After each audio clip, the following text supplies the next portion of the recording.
With the head of a goat and the body of a man, Baphomet remains one of the most controversial deities to appear in history. Often confused with Satan and a dark history, the goat-headed man is a mystery that dates back hundreds of years. Though the history of Baphomet is known to have begun with the Knights of the Templar, it is thought that the creature has its origins in other religions. Who is Baphomet? Baphomet first came to power in the early 14th century with the Knights of the Templar. He was a deity that was extremely controversial, especially since it is a possibility that he has his roots in Islamic and/or Egyptian religion. The timeline of Baphomet's emergence is still somewhat unclear, though it is still possible to get a general idea of the inspiration behind the deity. The first mention of Baphomet. The first historical record of Baphomet comes from a letter written by a crusader in T-1098. In the letter, he explains that the enemies of the Crusaders could often be heard calling upon Baphomet. There is also a record that says the mosques were called Baphomeriyas. These connections suggest that the word Baphomet may have been a mispronunciation of the name Muhammad.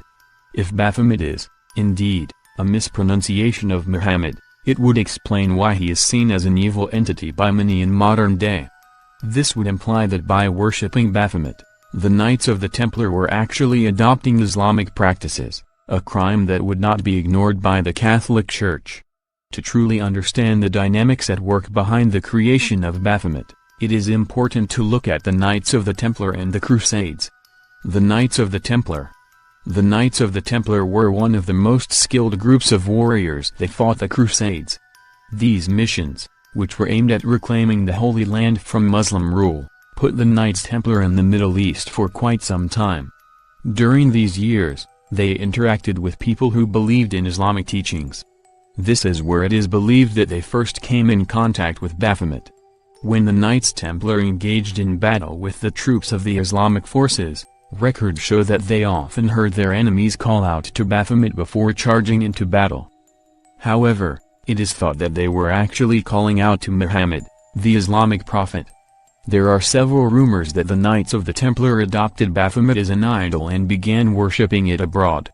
There are also speculations, however, that the Knights Templar never adopted Islamic practices and were wrongfully accused. King Philip IV of France accuses the Knights of the Templar. After the Holy Wars, the Knights of the Templars were one of the most popular and powerful groups in early Europe. As much as 90% of their group was comprised of non-combatants that were responsible for forming a monetary organization that could have very well be one of the first multinational corporations to ever be formed. King Philip IV.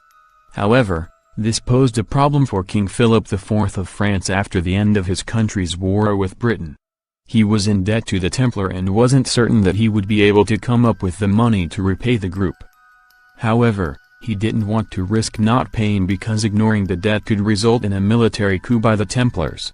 Instead, he thought of another way to get out of paying. In 1307, King Philip IV accused many of the Knights of the Templar of worshipping Baphomet and other crimes like spitting on the cross. The knights were tortured until they came up with a confession to the crimes, many of them fake, and were then burned at the stake. Almost all of the knights admitted to worshipping Baphomet, though curiously enough none of them could agree on what this new idol looked like. This led many to believe that King Philip IV accused the Knights Templar of adopting Islamic practices in order to cause a panic among the public and get rid of his debt without too many questions being asked. Possible connections to Bane Gedit. There are also those who believe that Baphomet could have been partially inspired by the Egyptian god Bane Gedit. This is partially due to the similarity in appearance between the two. Bane Gedit is often portrayed as a ram god, which would have made it fairly easy to transform him into a goat. Additionally, Bane Gedit is known to be a god that was often sought out for his wisdom, a trait that Baphomet would inherit several centuries later.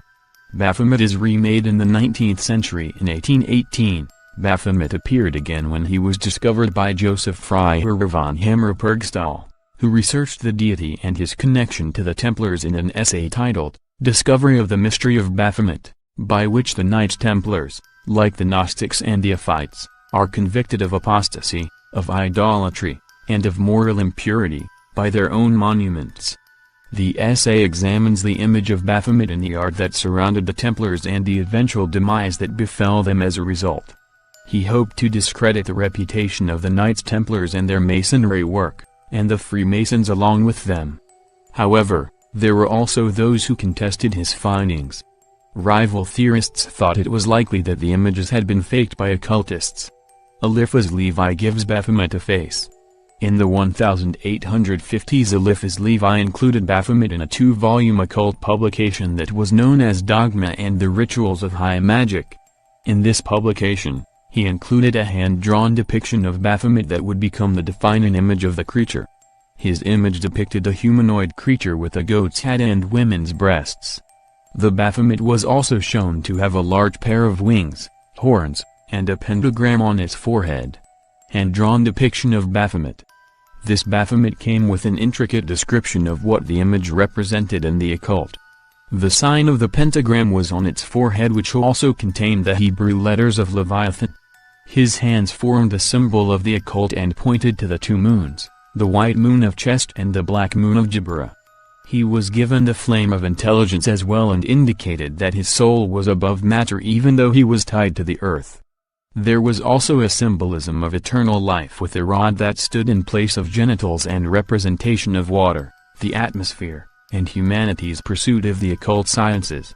Though Eliphas' depiction of Baphomet does not have any obvious connections to the Baphomet descriptions recorded at the trial of the Knights of the Templar, it is possible that his inspiration for the image came from the grotesque artwork that was known to be present in the Templars' churches. There is also an interesting connection to the Egyptian deity Bain-Jedit because Levi called his image the Goat of Mendes.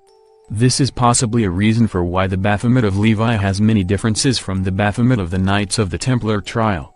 Origin of the myth. Though there are still many questions that surround the mystery of Baphomet, it is largely agreed that the figure was invented as a way of accusing Christians of converting to Islam.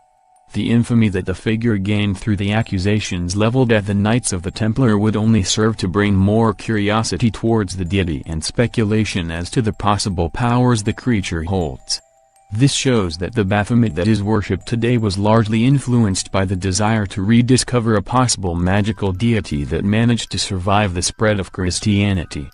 This is likely why the Baphomet image has very little resemblance to the idol that was described by the Knights Templar during their torture and trials.